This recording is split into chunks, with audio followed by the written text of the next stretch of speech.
Okay, welcome back to the cabin. And for those of you that are tuning in for the very first time, my name's Jerry Tyson. The log cabin that you see here in this video is one that I've built personally myself, even the kitchen table. I've built all of this myself over the last couple of years. Today we're going to do something a little different though. This is my Christmas special. So this is my gift back to you.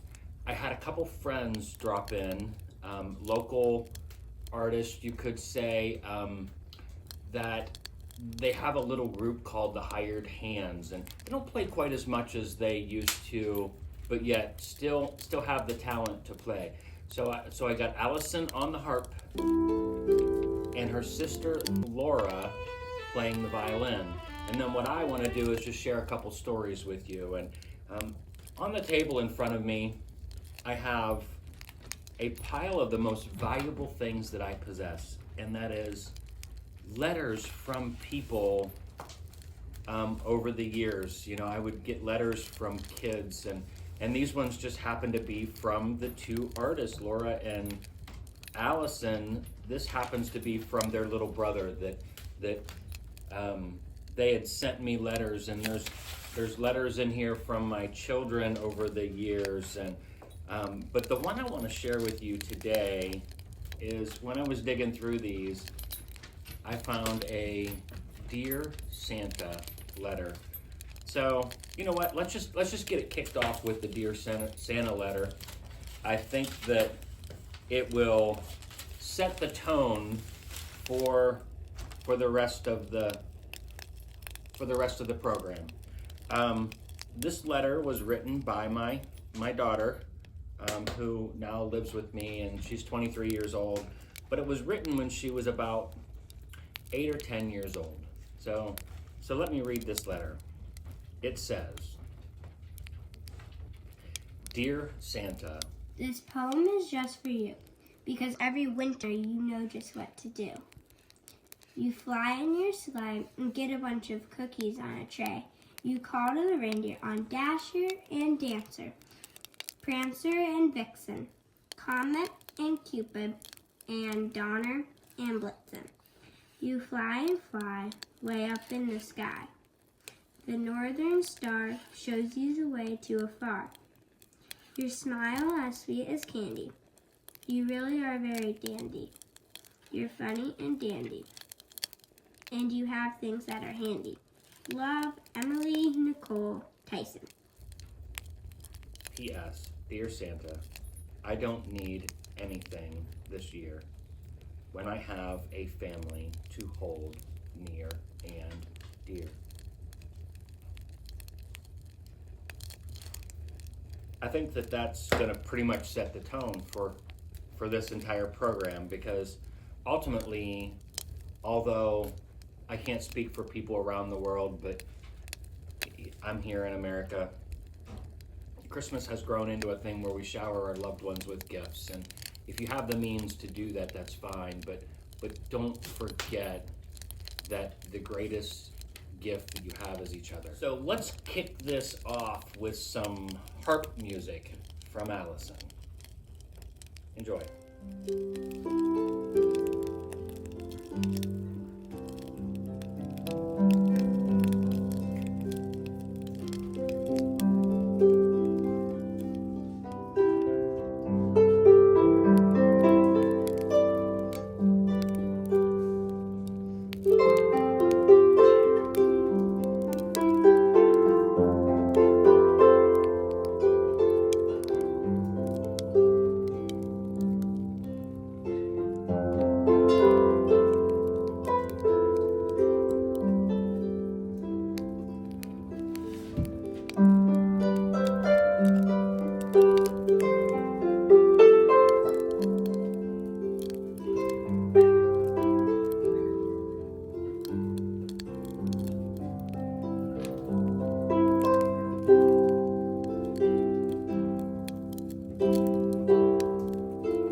Wow, how beautiful that was. How about let's just keep it going with a little joy to the world, also from Allison.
Thank you, Allison.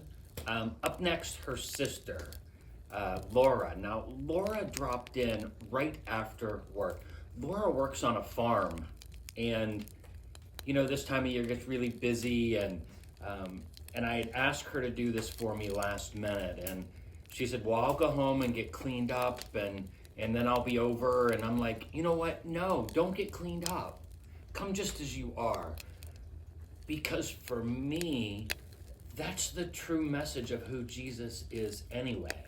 So if we're going to celebrate Christ this year for Christmas, just come as you are. So here's Laura, fresh off the farm, with God Rest Ye Merry Gentlemen. Here's Laura.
Very special song from Laura, Hark the Herald Angel.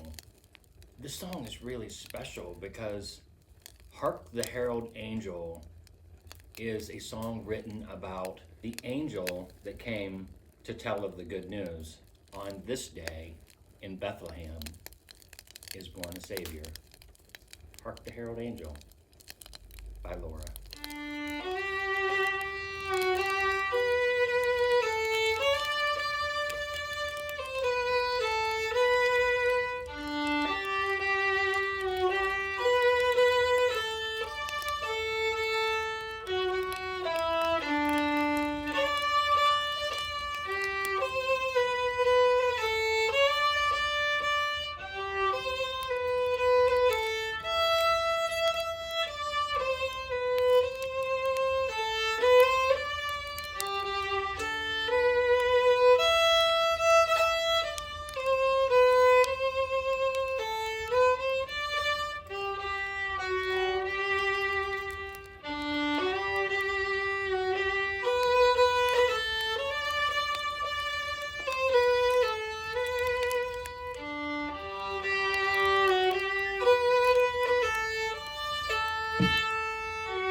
Okay, so welcome back.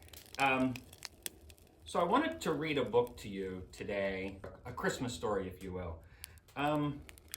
But with Emily being home, and she's such a better reader than I am, I thought, you know what? Why not have Emily sit and read this little story to you? So I'm gonna let you go, and Archie, of course, is gonna want to get his 2 cents in on it, but he always does. So we're just gonna let him have his way. And Emily's gonna read this book to you. So I'm gonna step out of frame and hand it over to her for now. This is The Night Before Christmas, with introduction by L. Frank Baum, published in 1905. The Christmas Stocking. An ancient Italian legend tells how good Saint Nicholas of Barda first gave presents on Christmas Eve by throwing purses in at the windows of needy people. Purses in those days were knitted of yarn and tied with strings at the open ends. They were not unlike stockings, except that they had no feet. People began to hang these long, empty purses of yarn on their windowsills on Christmas Eve so that St. Nicholas, as he passed by, could put money into them. When money became scarce, the long purses were filled with presents instead, useful things for the big people, and books and toys for the children. In cold countries, where windows could not be lifted open, folks hung their purses near the fireplace, believing that St. Nicholas would come down the chimney and leave his presents for them. And after the knitted purses went out of fashion, they hung their stockings, which closely resembled the old-time purses, so that there would be plenty of room for the Christmas presents, and old St. Nicholas, or Santa Claus, who lived on through all the ages, would know he had been expected. That is how the Christmas stocking came to be used, and why it will be used for many generations to come in thousands of homes on each succeeding Christmas Eve. It is a pretty custom, expressing the confidence and trust we feel in the sweet charity which bestowed loving remembrances upon the rich and poor, the mighty and the lowly, on each succeeding birthday of our Lord Jesus Christ. For it is most fitting that he, who taught the world charity, should be honored upon his birth night by a humble imitation of the kindly and generous creed he gave to us. Peace on earth, goodwill to all, leads us to recognize the truth of the noble text, "It is better to give than to receive." And so, as it teaches us kindliness, goodwill, and charity, may the Christmas stocking endure forever. L. Frank Baum. The Night Before Christmas. 'Twas the night before Christmas, when all through the house not a creature was stirring, not even a mouse. The stockings were hung by the chimney with care, in hopes that St. Nicholas soon would be there. The children were nestled all snug in their beds, while visions of sugar plums danced in their heads. And Mamma in her kerchief and I in my cap had just settled our brains for a long winter's nap. When out on the lawn there rose such a clatter, I sprang from my bed to see what was the matter. Away to the window I flew like a flash, tore open the shutters and threw up the sash. The moon on the breast of the new-fallen snow gave a luster of midday to objects below. When what to my wondering eyes should appear but a miniature sleigh and 8 tiny reindeer. With a little old driver so lively and quick, I knew in that moment it must be Saint Nick. More rapid than eagles, his coursers they came, and he whistled and shouted and called them by name. Now Dasher, now Dancer, now Prancer and Vixen, on Comet, on Cupid, on Donner and Blitzen. To the top of the porch, to the top of the wall, now dash away, dash away, dash away all. As dry leaves that before the wild hurricane fly, when they meet with an obstacle mount to the sky. So up to the housetops the coursers they flew, with a sleigh full of toys and St. Nicholas, too. And then, in a twinkle, I heard on the roof the prancing and pawing of each little hoof. As I drew in my head and was turning around, down the chimney St. Nicholas came with a bound. He was dressed all in fur from his head to his foot, and his clothes were all tarnished with ashes and soot. A bundle of toys he had flung on his back, and he looked like a peddler just opening his pack. His eyes, how they twinkled, his dimples, how merry, his cheeks were like roses, his nose like a cherry. His droll little mouth was drawn up like a bow, and the beard on his chin was as white as the snow. The stump of a pipe he held tight in his teeth, and the smoke it encircled his head like a wreath. He had a broad face and a little round belly that shook when he laughed like a bowl full of jelly. He was chubby and plump, a right jolly old elf, and I laughed when I saw him in spite of myself. A wink of his eye and a twist of his head soon gave me to know I had nothing to dread. He spoke not a word, but went straight to his work, and filled all the stockings, then turned with a jerk. And laying his finger aside of his nose and giving a nod, up the chimney he rose. He sprang to his sleigh, and his team gave a whistle, and away they all flew like the down of a thistle. But I heard him exclaim, ere he drove out of sight, "Merry Christmas to all, and to all a good night." Okay, thank you, Emily, for reading the book for me. It makes this very special for me. And I want to thank Allison and Laura Miller for stopping in and playing the music for me. So now it's time to wrap it up, and I'm going to finish with one more song by Allison Miller, combined with some clips that I shot down in our town square of the Christmas lights that the volunteers of the Beautification Committee put up each year to light up our little village for Christmas. So I want to send out a special thank you to them for the wonderful job they do at lighting up the town square for Christmas. So here's Allison Miller with Gloria in Excelsis Deo and some scenes from down in my town square. So enjoy, and until next year, everyone have a very Merry Christmas.